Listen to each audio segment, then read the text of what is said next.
She went on to ask him, "You're not a serial killer, right?" He typed back, "No." The pair continued to exchange messages, and then on the 22nd of November, they decided to meet up. Little did Sarah know, but the man who was messaging her under a false name had Googled how to make homemade poisons to kill humans, and what chemical could you put on a rag and hold to someone's face to make them go to sleep immediately. This is Red Rum, a podcast focusing on the true victims of crime. Robin, Joanne, Sarah, and Tiffany. Robin West was born to Mum Anita and Dad Leroy in West Philadelphia. Her parents weren't together for most of Robin's childhood, and she would mostly live with her mother, but did occasionally stay with her father, who worked as a police officer and a church pastor. She was good at school, making her brothers Azrian and Raymond proud. She also enjoyed singing in her local choir. Her voice was angelic, and she was often asked to lead the choir. However, as Robin grew older, she began to rebel against her church-going parents and started ignoring the rules either parent set for her. If she decided she wanted to do something, she'd do it. By her teenage years, Robin was ignoring curfews set by her father, and she and her mother would tend to argue a lot. By her mid-teens, Robin ended up being housed at Wordsworth, a residential treatment centre for young people with behavioural or mental health challenges.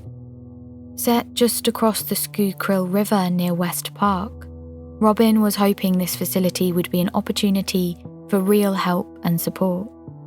She soon found out, however, that life at Wordsworth was actually extremely dangerous, and the people tasked with helping to support the young individuals in the treatment centre's care were actually physically injuring, sexually assaulting, and 1 year actually killed a resident who lived there. But that's more for another day on Red Rum. Wandsworth was not a nice place to live, but thankfully, when Robin moved in, she quickly made friends with 16-year-old Tracy, who she opened up to about her home life. As well as this, she met Bernicia, who was the same age as her, 14. The pair became close friends and quickly found comfort in referring to each other as twin sisters. The years passed, and Robin was living between her mother's house, her father's house, and Wordsworth. And by the time she was 18 years old, she moved out of her mother's house for good.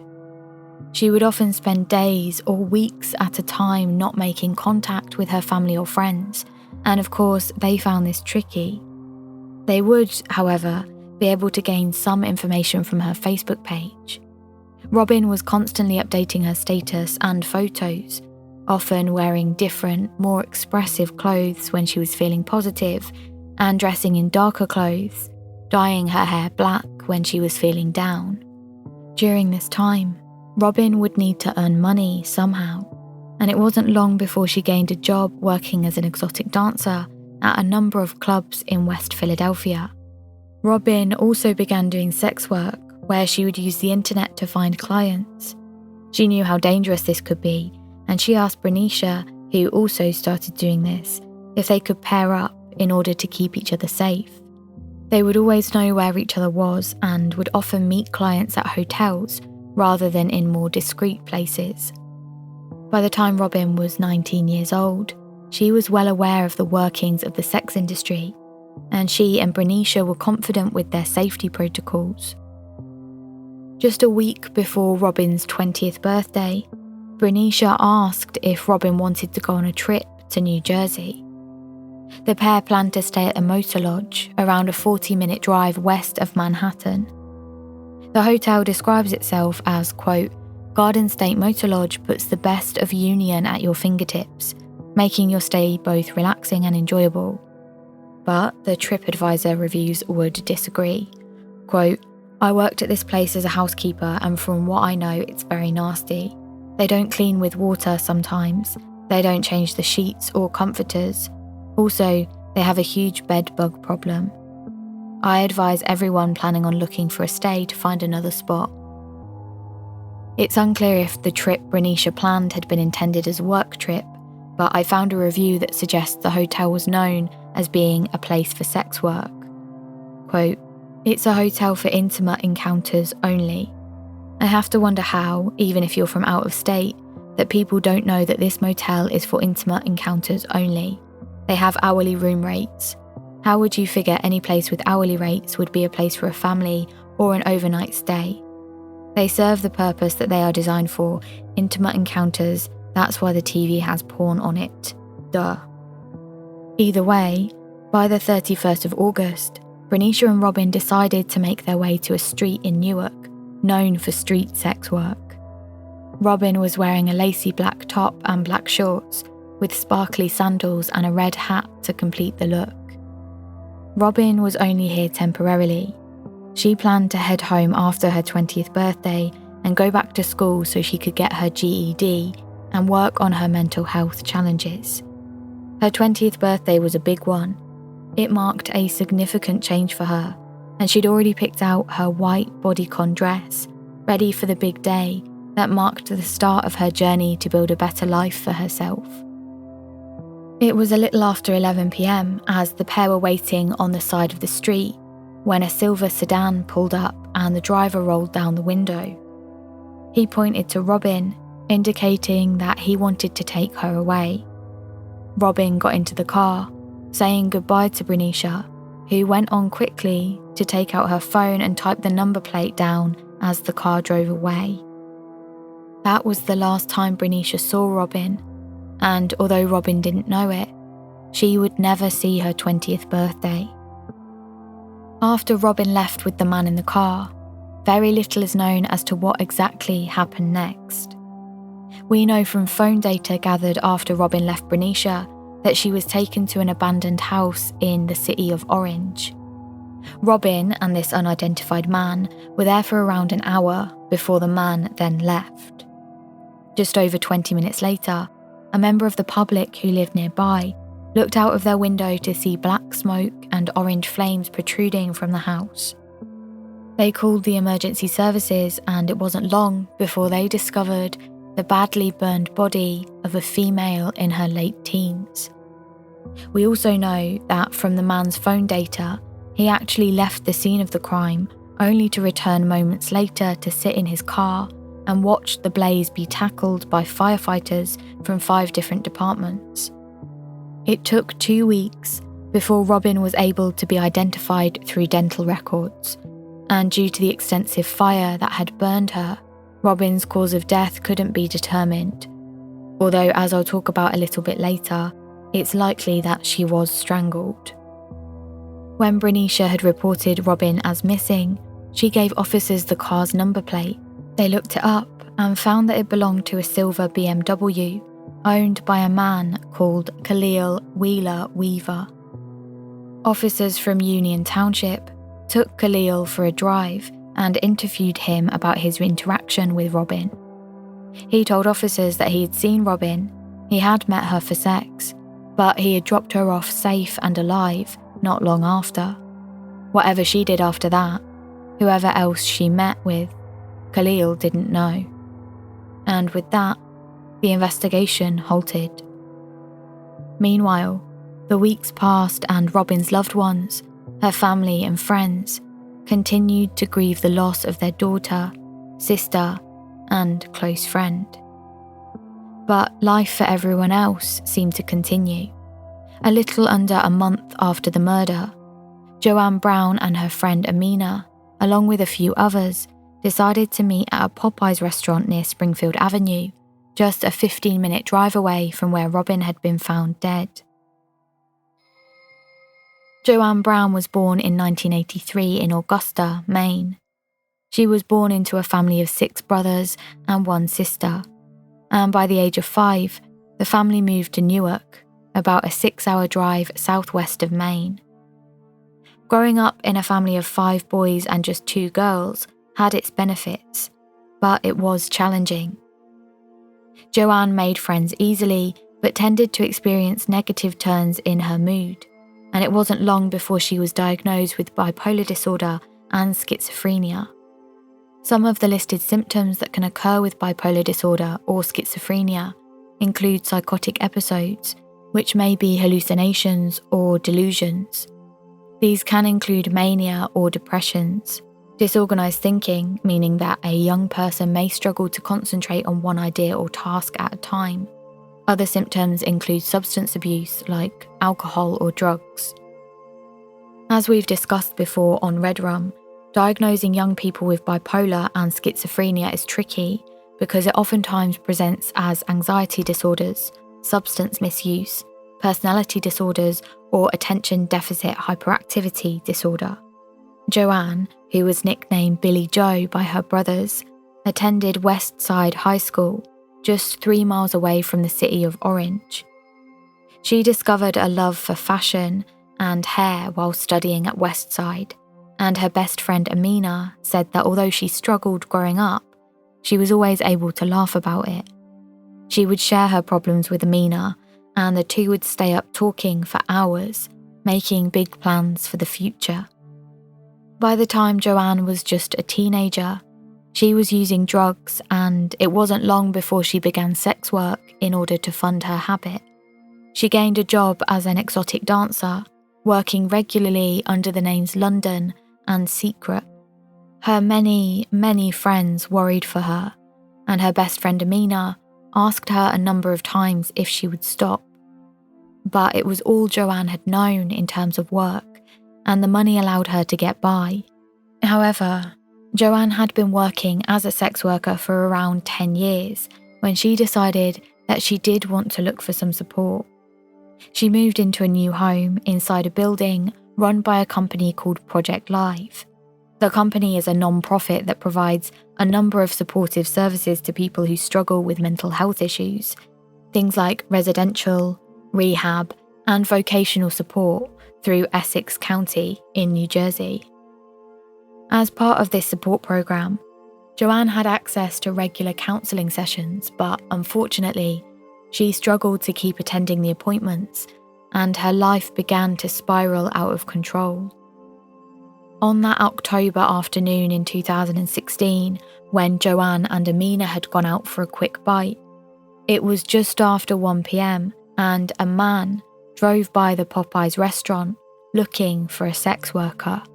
Joanne noticed the man in the car, and after very little discussion, she agreed to get into his car and go with him. As the pair drove off, Joanne asked the man if she could borrow his phone to make a call. She had lent her phone to a friend to make a call just before getting into the car and hadn't got it back.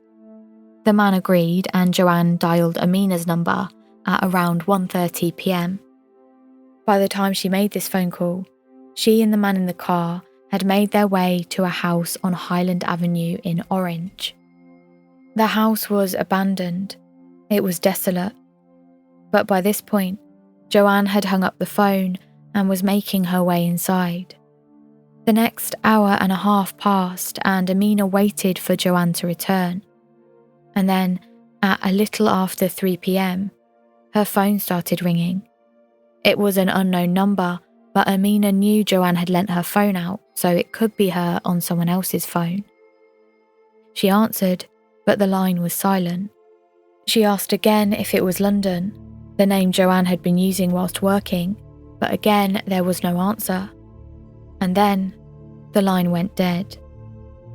Amina checked her call log and realised that the number that had just called was the same number Joanne had called off of earlier, just after she'd left with the man in the car. Amina tried calling back 3 or 4 times, but this time got no answer. And as the time passed, with no sign of Joanne, Amina decided to call Newark police and report Joanne missing. She told them that they were extremely close and that Joanne would call her daily, without fail. But without a name or a car registration, the police couldn't do much, and weeks passed by with no word from Joanne. Little did Amina know, but when the man had picked Joanne up, he drove her straight to the abandoned house on Highland Avenue, and things quickly turned aggressive.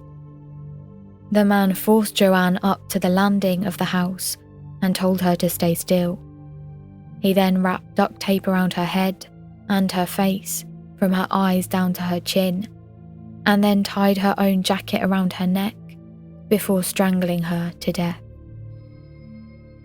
The man in question was not unfamiliar to the abandoned house he'd just murdered Joanne in. He'd been planning this. He knew exactly what he was going to do and exactly how he was going to do it. It took him less than 90 minutes from the time he and Joanne arrived at the house to the time he left her lying dead on the floor. It only took him 120 seconds to drive home from there. Joanne's body wasn't discovered until early December. She was 33 years old at the time of her death. Just a few days before Joanne's body was discovered in that abandoned house in Orange, another young woman had gone missing in suspiciously similar circumstances. Sarah Butler was born into a family of 5, mum, dad and 3 daughters. Her mother emigrated from Jamaica in the 90s and married her husband, Sarah's dad, not long after. Sarah's dad worked as a bartender, and raising the 3 girls meant that money was tight. Sarah was extremely close to both her sisters and considered her younger sister, Aaliyah, her best friend. The entire family was close and they would all attend church regularly. Her dad was protective and would always keep a close eye on the 3 of his daughters. Sarah was known as being the dancer of her friendship group. She had been dancing ever since she could remember. One early evening, she and her older sister, Basania, were walking through a street in the town they lived in, and Sarah stopped when she saw a dance class taking place. The next 10 years of Sarah's life were full of studying different styles of dance and even joining the dance company at her school. This led to, at the age of just 15, Sarah being asked to join the prestigious travelling dance troupe and winning a scholarship. Sarah worked a number of jobs throughout her time at high school, including as a lifeguard, and did manage to save up enough money to buy her first car. She also decided to go to New Jersey City University and saved up money to support her college journey. Unfortunately though, Sarah found the transition from home life to college life challenging. She didn't get on with people in her class or with her flatmates, and it wasn't long before she was looking elsewhere for comfort. She signed up to the social networking site Tagged. The platform describes itself as Tagged makes it easy to meet and socialise with new people through games, shared interests, friend suggestions, browsing profiles, and much more. The social network for meeting people. Whilst on there, she came across a user profile which was named Lil Yacht Rock. On the 19th of November 2016, the pair messaged. The other user messaged first, just saying what's up. Sarah replied saying hey, and the other user replied asking if she wanted to make money, to which she said, "Look, I'm not into the credit card scams, lol." To which he replied, "No, I'm not either. Do you want to make money?" When Sarah didn't immediately reply, the other user sent another message, just saying, "Sex for money." Sarah replied, "Wow," and then asked how much. The other user asked Sarah how much she was looking for, and she said $500. The other user said that was no problem and asked if the $500 meant she would stay at his place overnight. She went on to ask him, "You're not a serial killer, right?" He typed back, "No." The plan was to meet pretty soon, before he needed to leave for work.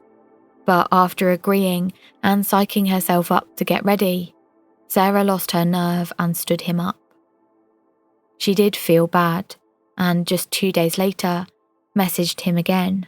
Quote, "Sorry about the other day, I got really nervous. I felt like an ass. But your voice and your pic didn't seem like a match." The pair continued to exchange messages, and then on the 22nd of November, they decided to meet up again. Sarah got herself ready, putting makeup on, choosing an outfit, and putting long red hair extensions in her ponytail. She also asked her mum if she could use her blue Dodge minivan to go out in that night. Her mum said yes, and Sarah assured her she was just going to say goodbye to a friend and wouldn't be long. There was nothing suspicious or out of the ordinary in this comment. Thanksgiving was coming up, and it was likely friends would be heading elsewhere for the holidays. Just before she left, Aaliyah heard Sarah on the phone. Someone kept calling Sarah's phone, and Aaliyah heard her say that she was coming. She asked who Sarah was talking to, but she replied nobody, and that she was just going out. With that, Sarah headed out into the night. She checked her phone messages for the address to go and pick up user Lil Yacht Rock. She arrived there just before 10 p.m. Little did she know, but she had driven to the abandoned house in Orange, where just inside, up the stairs, on the cold, hard landing floor, lay the decomposing body of Joanne Brown. Thankfully, the man didn't invite Sarah inside, but instead emerged from that house and got into the vehicle she was driving. He was wearing dark-coloured clothing, a black hoodie with his hood up, black joggers, black trainers and gloves. Sarah drove them both to a local convenience store just a few minutes away, and the man got out and went inside. He bought some condoms and returned to the vehicle. Sarah then drove them away from the convenience store and towards Eagle Rock Reservation, where, at the peak, you can see the long, impressive views of Manhattan. That evening, Sarah didn't return home. Although unusual, it wasn't worrying. Sarah often stayed over at friends' houses, and Sarah's mum assumed that this was the case this evening. However, the following morning, there was still no sign of Sarah, and Sarah's mum did begin to worry. She called Sarah's phone a number of times and with no answer, began to get angry. The rule was to call, just to let them know where she was. It wasn't long before she decided to call the police to report Sarah missing. Sarah's older sister, Basania, texted mutual friends of hers and Sarah's, asking if any of them had seen her sister, but had no luck. Over the next few days, family, friends and law enforcement searched the nearby area for any signs of Sarah. And on Friday the 25th of November, one of Basania's friends was searching a street around 4 miles away from the family home, when she came across the blue minivan that Sarah had borrowed off of her mum. The police were called, and whilst they were there, Sarah's friend Lamia walked up to the minivan and spotted Sarah's red hair extensions on the floor. She also saw that lying on the floor next to the hair extensions was a small blue plastic bin that Sarah's mum kept next to the driver's seat. Inside the minivan, a jacket with imprinted words Premier Dance Theatre and Sarah Butler, co-captain, was also found. There was no doubt in Lamia's mind. Something bad had happened to Sarah. The police officers present at the scene assured Lamia and Sarah's family that they would be doing everything they possibly could to find her. But Sarah's sister Aaliyah and friend Lamia, along with another friend Samantha, all decided they couldn't just sit and wait. They needed to take things into their own hands. They drove straight from the street the minivan had been found on, back to the family home, and dug out Sarah's laptop. They loaded it up and started searching for clues, anything that might help them locate where Sarah might be. Aaliyah knew Sarah's passwords and quickly logged into her email account and Facebook profile.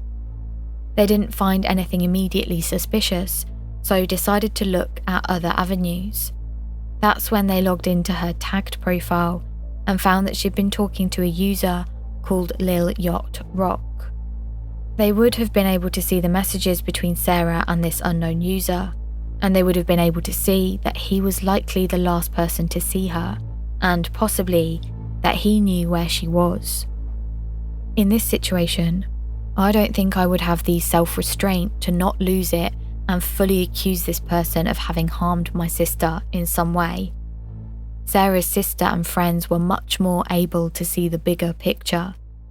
They knew that they needed to lure him in order to get to know more about him and potentially find out what had happened to Sarah and where she was at. They created a fake profile using a photo of someone else and making up a name.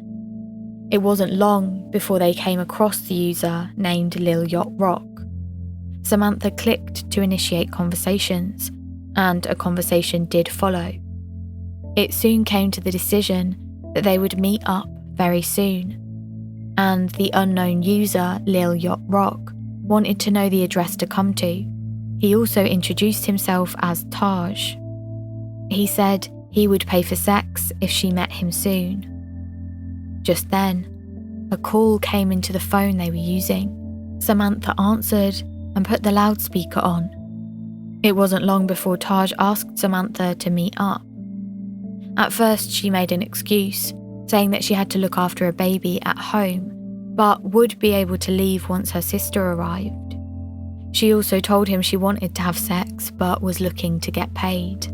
Taj said they could meet at Panera Bread Bakery, just next to Glenfield Park, and not far from Eagle Rock Reservation, which, unbeknownst to them at the time, was the place Sarah had been headed to with this man just a few days prior. However, rather than heading to the bakery to meet with Taj and run their own sting operation, Samantha, Lamia, and Aaliyah decided to tell the police officers who were working Sarah's disappearance what was going on. They explained what they'd been doing and said they thought something really suspicious was going on with this guy, Taj. 2 detectives from the Montclair Police Department headed down to the bakery and spotted Taj, who they recognised from the picture they'd been given by the 3 girls at the station. They confronted him and asked him why he was there and what his name was. The man in front of them confessed that his real name was actually Khalil Wheeler Weaver. This was surely significant. This man had sent messages to the fake account the girls had created that were eerily similar to the ones Sarah had received on Tagged, and he had lied about who he was. The detectives, however, didn't arrest Khalil.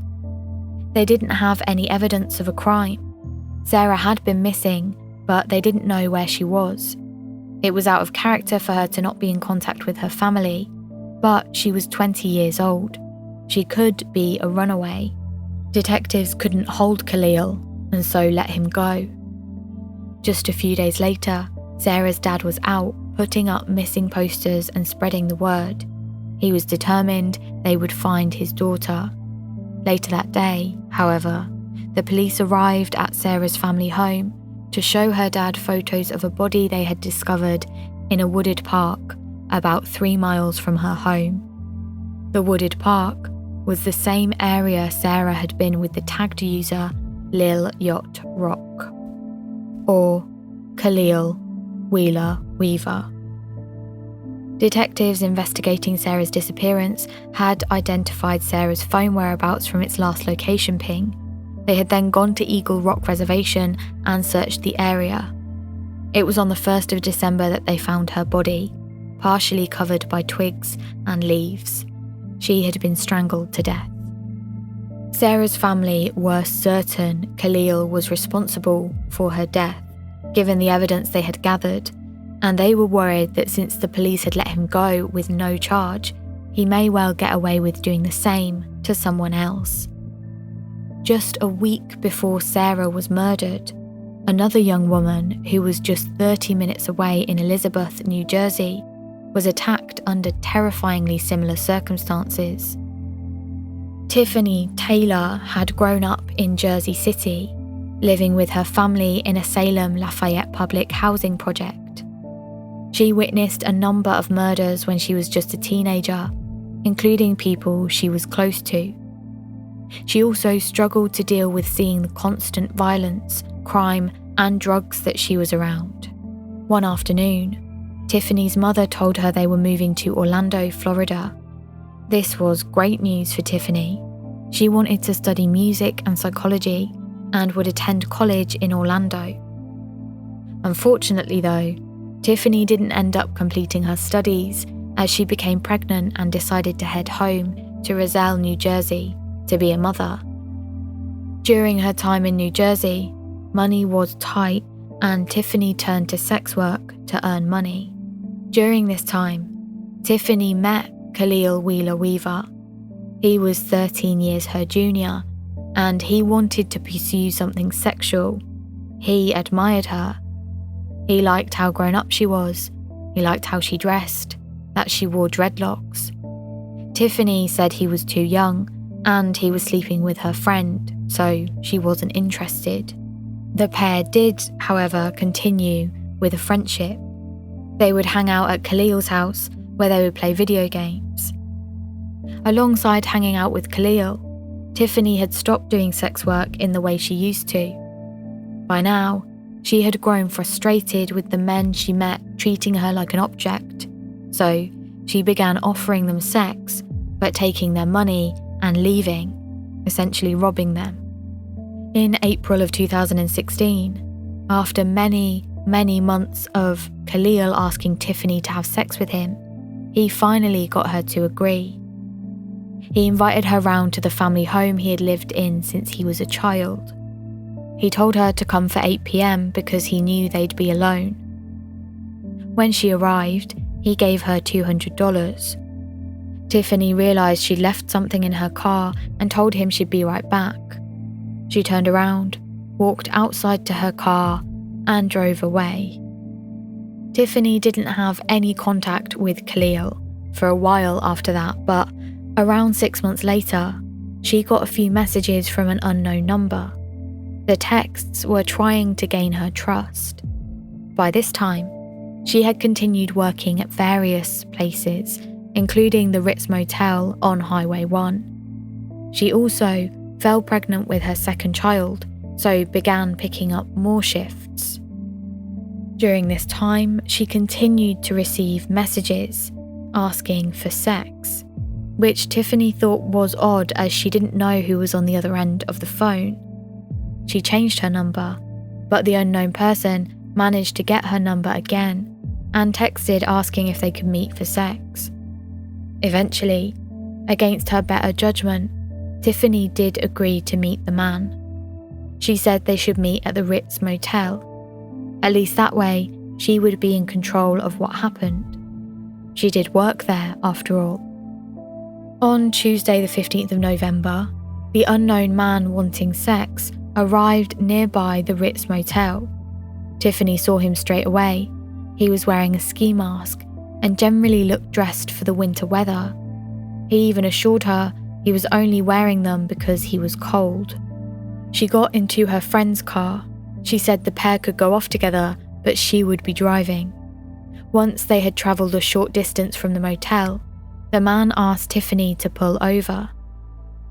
As she did so, she was struck on the head and everything went black.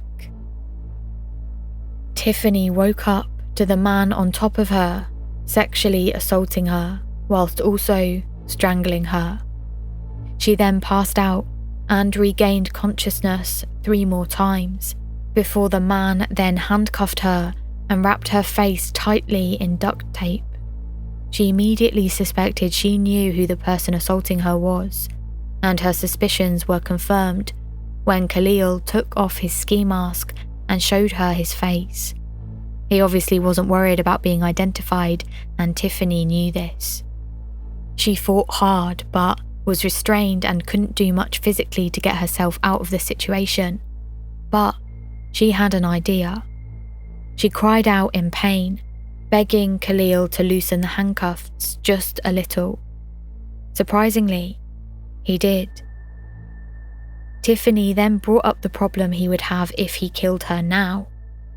They'd had conversations by text message, and her phone was back at the Ritz Motel. If anything happened to her, the police would easily be able to trace their way to him. Khalil realised he had a problem and agreed to drive back to the motel so that she could get the phone. Tiffany also told him that her friend in the room would be able to give him some money. if he let her head back into the room just to get her phone. Perhaps there was some level of humanization from Khalil because he did know Tiffany before the attack. Either way, the pair headed up to the motel room, and just as her friend opened the door, Tiffany bolted inside and slammed the door hard behind her. She then pushed her double-jointed hand out of one side of the handcuffs and moved the blind aside of the window to show Khalil that she had done so. She was free. After that, Khalil fled, but Tiffany was already convinced this wasn't the first time he'd attacked someone, and it probably wouldn't be the last if he escaped without repercussion. Her friend immediately called the police and told them where to come to. Meanwhile, Tiffany texted Khalil saying that he still had her friend's car keys and she needed them back. She added that she would keep what happened secret. She wouldn't call the police as long as he brought the keys back. It was all part of her plan to get him back at the same time the police came. But Khalil either sensed something was happening or was just too worried about going back and facing any kind of consequence for what he'd done to Tiffany. Moments later, Khalil did return, but he dumped the keys on the steps leading up to the motel and then fled. She didn't know it at the time, but Khalil stayed in his car, hidden round the corner, waiting. After about 10 minutes of waiting, he did leave. We don't know if he just decided to do this or if he saw the police arrive. Just minutes later, 2 officers arrived to follow up reports of the attack. They met with Tiffany and she told them Khalil's name. She showed them photos of him and they listened to her account of what had happened.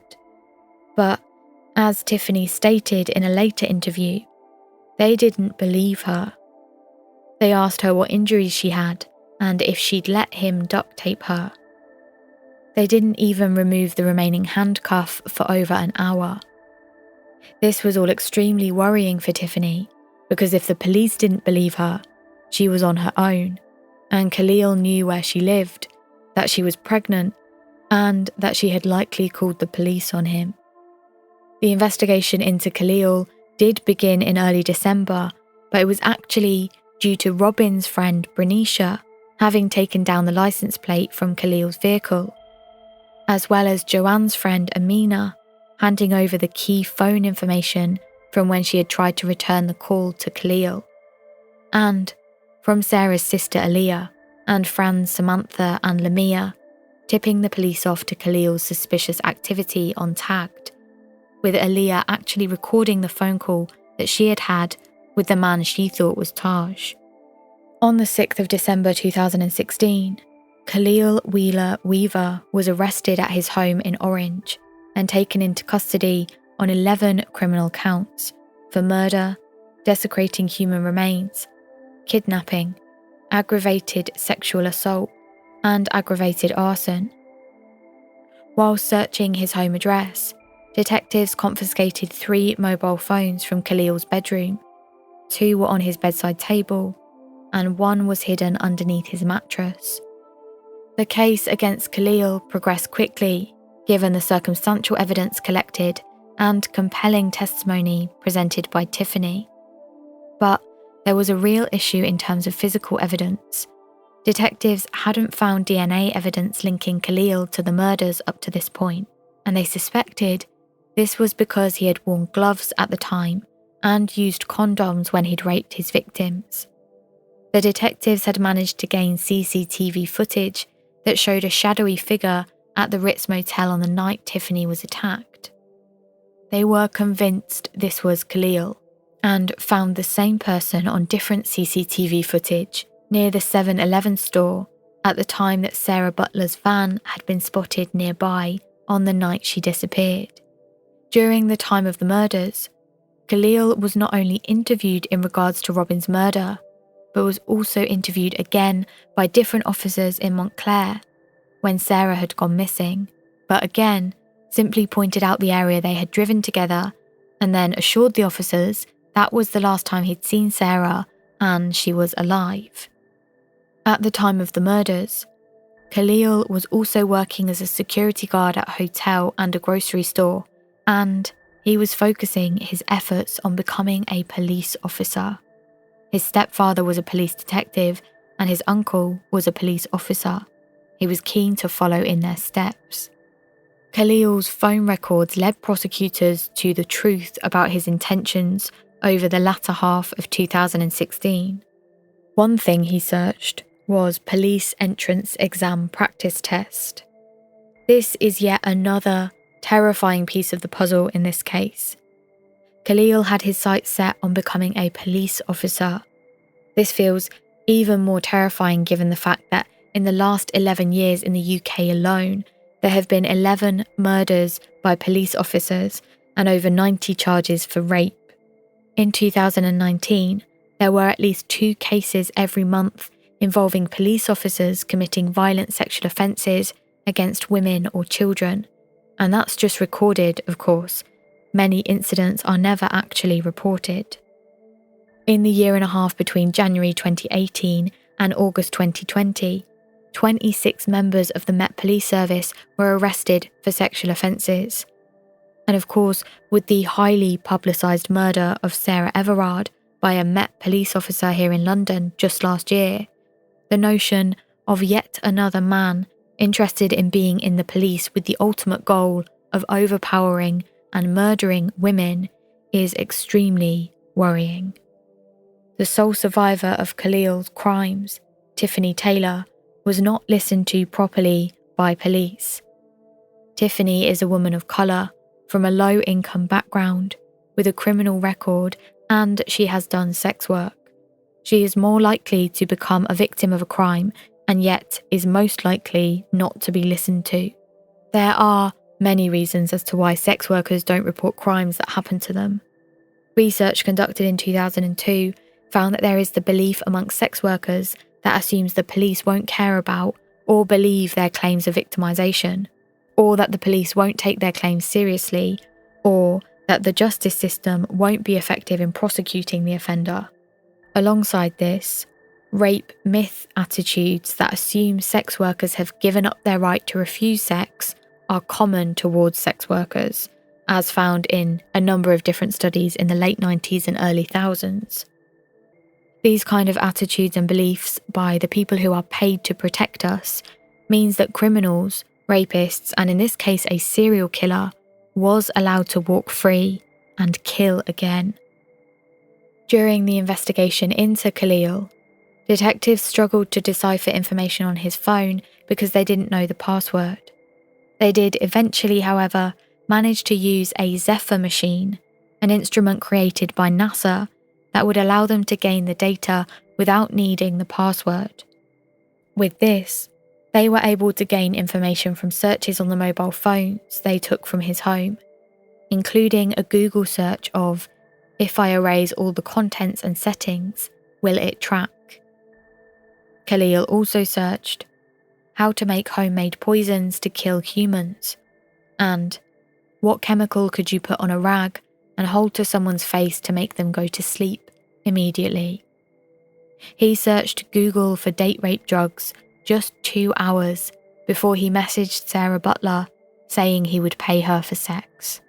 Even though Khalil had informed the officer arresting him that he wasn't even with Sarah Butler at the time of her disappearance, the location of her mother's minivan was just 6 blocks away from Khalil's house when it was found.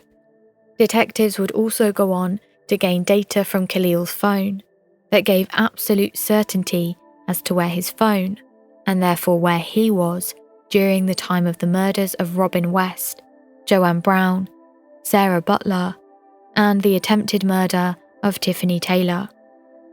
The tower pings from Khalil's phone placed him near the Ritz Motel, near where Tiffany had been taken, on the date and time she had been attacked. The following week, Khalil's phone ping placed him near Eagle Rock Reservation, where Sarah's body had been found. When Khalil had murdered Sarah, he hadn't been thorough about his cleanup operation, and that helped the prosecution further. He had ripped the duct tape off of her head and face before abandoning her body in Eagle Rock Reservation under the leaves and dirt. He'd then put that tape inside her minivan, and that had Sarah's red hair fibres attached. This ultimately sped up the investigation in finding Sarah's body nearby. There are so many tragedies in this case, but one that is so very stark is that a week after Tiffany was not listened to, another young woman, Sarah Butler, was murdered by Khalil. Tiffany stated that she does not like the police, but she still sat in court and gave her harrowing account of what had happened to strengthen the case against Khalil. During the trial, one of the officers who had spoken to Tiffany following the attack was asked if he had believed her account, to which he said, quote, not really. Christopher Marg and Julia Martin, who reported about this case on NorthJersey.com, reported that the officer's behaviour violated guidelines created by the New Jersey Attorney General that instruct police interacting with sexual assault victims to, quote, ensure the compassionate and sensitive delivery of services in a non-judgmental manner. The assistant county prosecutor said at trial, quote, they act frankly disgracefully towards her. But the officers involved have not, that I can find, faced any kind of consequence or repercussion for their actions on the night they took Tiffany's account, and essentially disregarded how dangerous Khalil actually was. The trial lasted for 2 months, but the jury took under 3 hours to find Khalil guilty on all counts. He was found guilty of 3 counts of murder, 3 counts of desecration of human remains, aggravated arson, kidnapping, aggravated sexual assault, and attempted murder. The judge sentenced Khalil to 160 years in prison under the No Early Release Act, meaning he won't be eligible for parole until he has served at least 145 years. Quote, the sentence today sends a clear and unequivocal message that each of these young women mattered. This defendant mistakenly believed that he could kill them and dump their bodies and no one would care. He miscalculated. The jury made it clear with its verdict when it convicted Wheeler Weaver on every count. And today the judge, with his sentence, made it clear that each of these women would receive justice. Most importantly, I want to thank the surviving victim Tiffany Taylor and the friends and families of the other victims who played a pivotal role in this case. The assistant prosecutor Adam B. Wells said, quote, I am grateful to Miss Taylor and the family and friends of Joanne Brown, Sarah Butler, and Robin West for the grace and strength they showed throughout this horrendous ordeal. I hope that today's sentencing and the promise that the defendant will be incarcerated for the rest of his life can allow them to close this chapter and move forward honouring those who are not able to do so themselves.